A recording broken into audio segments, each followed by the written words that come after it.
Hello everybody and happy Monday. It is time again for another episode of Mark's Monday Minutes in Portland Real Estate. Today is Monday, August 21st. Let's go ahead and get started. The three takeaways this week. First of all, just like the temperatures outside last week, mortgage rates and the temperatures both went up. We noted that. Number two, housing inventory has apparently, hopefully, hit the highest point we've seen for 2023. Shouldn't go any higher.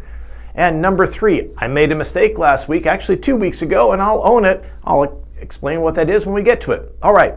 First of all, the number of active listings, those homes available for buyers in the Portland metropolitan area, 4,227. This is in fact our new high for the volume of available homes at any given time so far for 2023 for Portland. It's also the same high in the national market. We'll talk about that.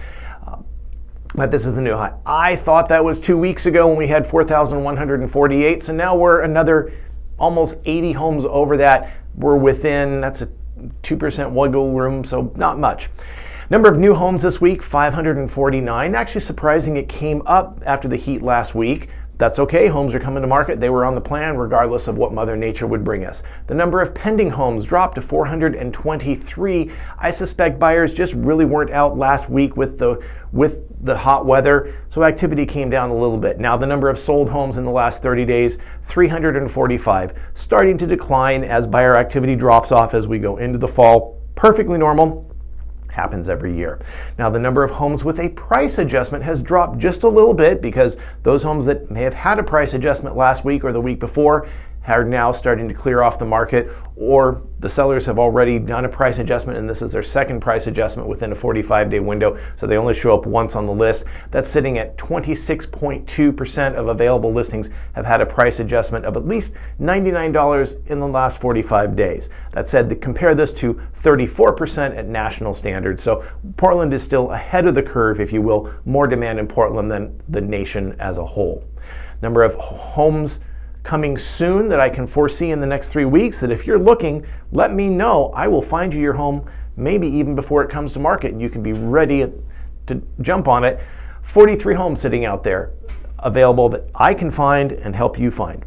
Number of sold homes in the last month coming in right at 1,800 homes have sold in the last 30 days. All right, number of active 4-car garage homes or larger. These are the garage homes we talk about with 4 parking spaces in the garage. There are 125 in the market, of which 39 are under $1 million. Those are the affordable garage homes that we talk about every week here on the channel. In the last week, 13 new listings have come on with that 4-car garage, 7 of which are under $1 million, so that's always a plus. The number of pending homes, 6, with 2 under $1 million. So that means 6 have gone pending, 13 new came on. Okay, buyers, there's a few more to take a look at if you're looking for that really cool garage house, maybe even under $1 million. The number of sold homes in the last week, 5 that have closed, 4 of which were under $1 million. So the below $1 million homes are still selling and have roughly the same inventory overall as the overall market, which is right about 2.3 months worth of inventory, about 2.5 months worth of inventory, versus the over $1 million homes. Right now we're sitting at about 4.8 months of inventory for those garage homes. Much of that an artifact of being the luxury market. Simply takes longer to sell. There's a larger number of homes available and they just take more time. Buyers are more selective, often at 7 figures and above. Now, the 3 takeaways this week, as I mentioned, slower activities, just like in temperatures, so did mortgage rates. They both went up. In fact, this week, they ticked up today a little bit higher. We're now up slightly over 7. Last week, temperature rates were so high, so were mortgage rates. And in fact, mortgages right now, 30-year fixed conventional mortgage is actually the highest point. And if you go back to October of 22, and then before then, just to put this in perspective, the last time rates were at that high was back at the end of 2001, 2002. So we're talking 21 years. Now,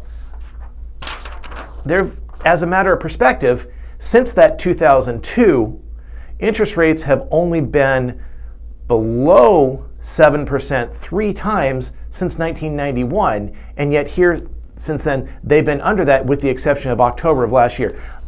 This is crazy. I'm just going to do this paper chart because I'm, well, not so technical, but I want you to see the chart. This is where we are today. This red line is a 7% mortgage rate.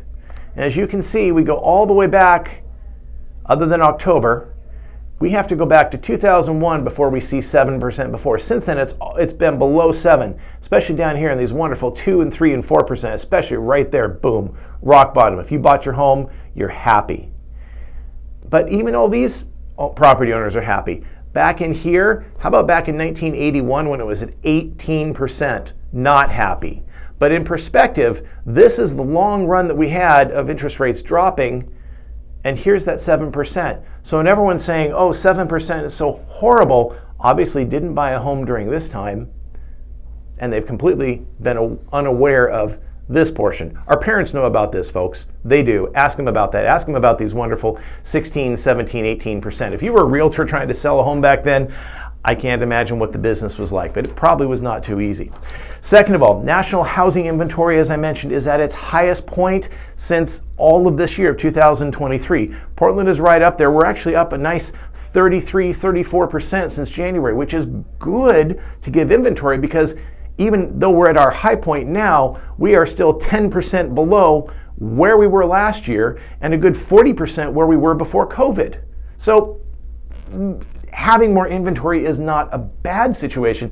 It helps buyers because buyers are still interested. They still want to own the home. They're still looking. People are still relocating. They're moving for work. They're marrying. They're divorcing. They're moving out of apartments. They're looking for more space. Now, part number 3. I called it 2 weeks ago. I said, hey, I think Portland's at the high point at the end of the first week of August.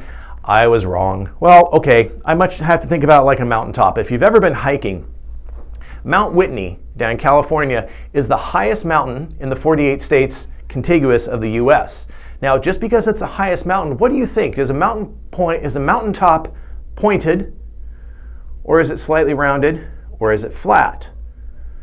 Well, when we draw it as a child, of course, it always has a peak. But I will tell you, having been at the top of Mount Whitney and looking out at all the clouds, it was pretty much a flat plateau. It was actually difficult to know where exactly the highest physical location was. Just like mortgage rates, we don't know exactly. We can measure it, but it rarely hits a high point and drops off. The same with the market. It rarely hits a single high point and then changes. Most likely, it's a gradual curve, and we react after we see the curve. We go, oh, in the rearview mirror, we can see it. It must be doing this. Well, right now, that curve appears to be following what we've seen as a normalized curve from back pre-pandemic. That's how much of this year is going, and it's how I've described in these videos. So if you're expecting an abrupt change, whether a peak to go up or down to go up, you're probably going to be disappointed because in the bigger picture, life moves in much more gentle slopes. That's it for this week. I've hit over 8 minutes. That's a long talk. Have a wonderful week. We'll see you next Monday here on the channel. I'll be broadcasting from a special location next Monday. You'll have to tune in to find out.